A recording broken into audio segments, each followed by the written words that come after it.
আপনার জন্য দ্বিতীয় প্রশ্ন। আল্লাহ রাব্বুল আলামিন সর্বপ্রথম কি সৃষ্টি করেন? ক, মুহাম্মদ সাল্লাল্লাহু আলাইহি ওয়াসাল্লামের নূর। খ, আদম আলাইহিস সালামকে। গ, আসমান জমিন। ঘ, কলম।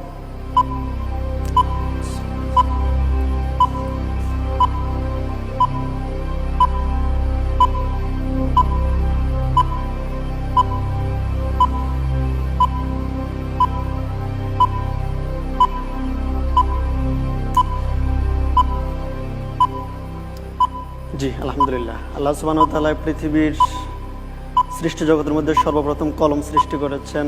সো উত্তর হবে ঘ, কলম। কলম লক করে দেয়া হোক। ঘ, কলম।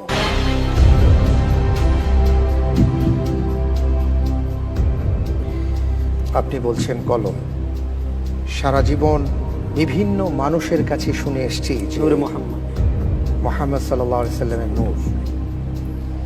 দেখি আপনার উত্তরের কি অবস্থা।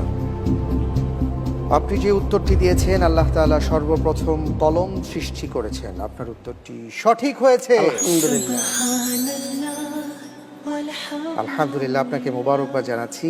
আমরা জেনে নিলাম প্রিয় দর্শক যে আল্লাহ রাব্বুল আলামিন সর্বপ্রথম কলম সৃষ্টি করেছেন।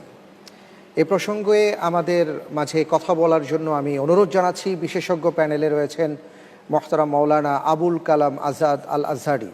আল্লাহ সুবহানাহু ওয়া তাআলা সর্বপ্রথম যে সৃষ্টি সেটা হচ্ছে কালাম, যা কোরআনুল কারীমের বিভিন্ন আয়াত এবং রাসূল সাল্লাল্লাহু আলাইহি সাল্লামের হাদিস দ্বারা সাব্যস্ত হয়েছে। আর আমরা যেটা ভুল জেনে থাকি সেটা হচ্ছে মুহাম্মদ সাল্লাল্লাহু আলাইহি সাল্লামের নূর। আসলে এই কথাটা একটা প্রচলিত বেদআত। এর থেকে আমাদেরকে দূরে থাকা সকলেরই ঈমানের দাবি যে আল্লাহ সুবহানাহু ওয়া তাআলা সর্বপ্রথম যেটা সৃষ্টি করেছেন সেটা হচ্ছে কলম।